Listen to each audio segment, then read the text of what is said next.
What did you do? But I was in Salt Lake City for Mason's graduation, his high school graduation, and I'm so proud of that kid. I'll tell you what, he's a go-getter, and precious Mason. So I'm 2 down, 2 to go. Got 2 more to get through high school. But anyway, it was great. And what was interesting is he goes to a high school in Salt Lake City that's, it's kind of like an inner city high school, as inner city as you can get in Salt Lake City. And a couple of the kids that got up to speak were talking about, one of the girls was talking about being homeless for most of the year. Mm-hmm. And she was graduating with a 4.0 and tons of scholarship offers. But she was talking about being homeless. Another kid was talking about how his brother went to jail for gang activity. Mm-hmm. And he felt like that was his only route to go down. And then he talked about his teachers and how they helped get him on the right track. And then he was also graduating with 4.0 on the honor roll. But Mason was on the honor roll too.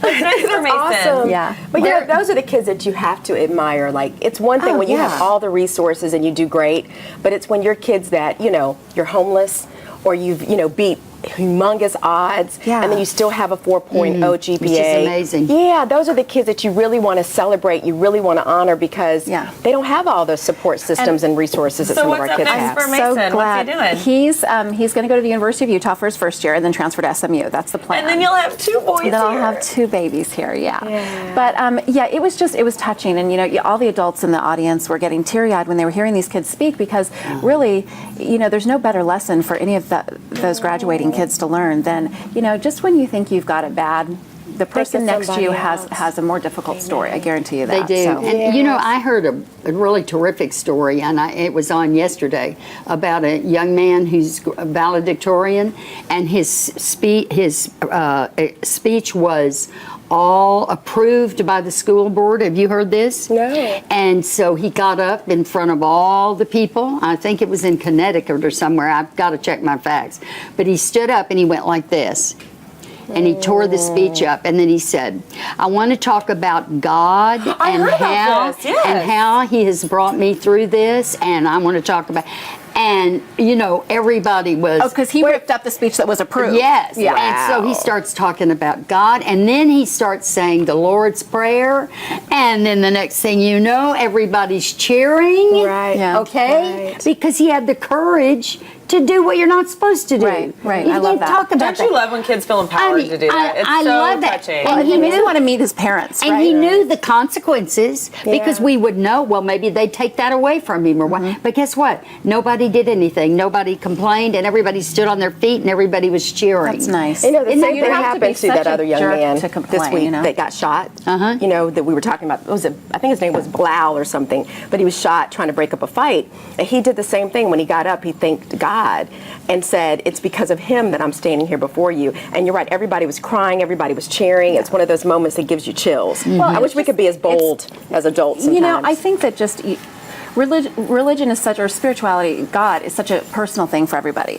So I think that's why it is it would be questionable for them to get up and speak about it, because it's such a personal thing that you might offend somebody. But but who But cares? I do love to. Well, and I love to see kids that go out there and they do. Well, it's okay, But but the just kids feel empowered. I think you made a great point. They do Courtney. feel Right. empowered, and you can, why not? If it's your speech, why can't you talk about anything you want to? Well, I'll tell you. Let me see if you think the same way about this one. This is a social studies teacher. This happened in Indiana. His name's Peter Heck, and he gave the commencement speech at a high school.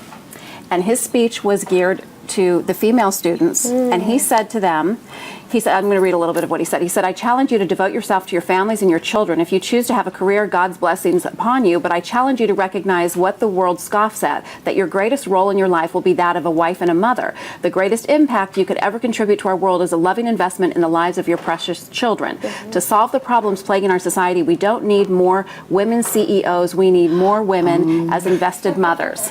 Well, why didn't Which is true to some degree. Let me say one thing.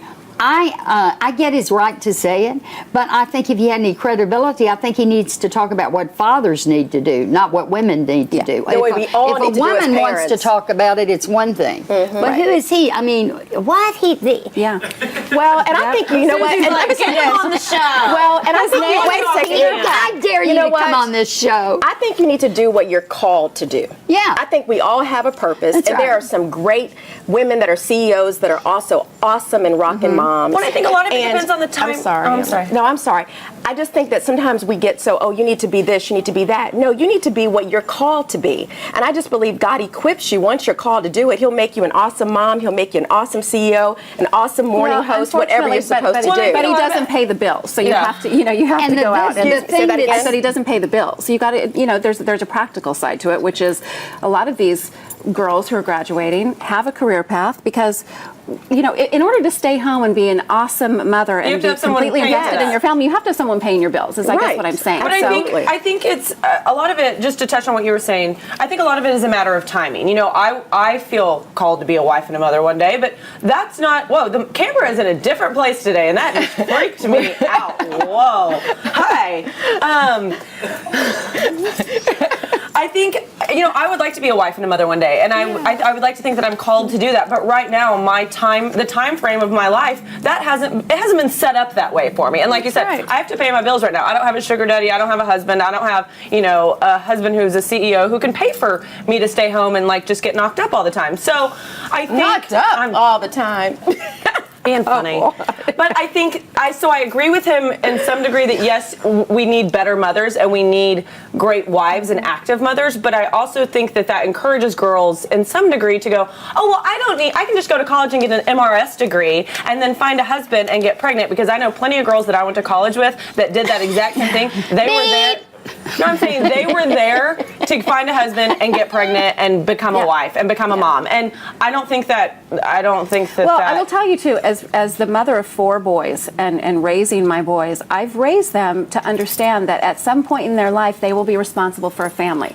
That doesn't mean that their wives won't work. It doesn't mean that their wives won't contribute financially to the household. But as men, I think they need to understand that they have a role to play as a head of a family. And I've harped on it with my boys. I've harped on it about, what they should major in college. I don't necessarily want them to major in, some liberal arts degree that they can't use to go get a good job, So there's a practical side to it too. That Well, I think too, you have to train them, like you said, not only to go to college and have great jobs, but to be good husbands and good fathers. I think we have a responsibility. I to do that. agree with this guy. I mean, women, I think more I girls don't do think need to be that's- encouraged to. I think this world does need better mothers and better family. I think family, family organization is important, and that everyone unit has is a role. important. But I think he also needs to encourage girls to not just want to get pregnant and be a wife. Yes. Okay, when we come back, here's another topic for you. Ever been in the dressing room at a department store, trying on your clothes? You think you're in private?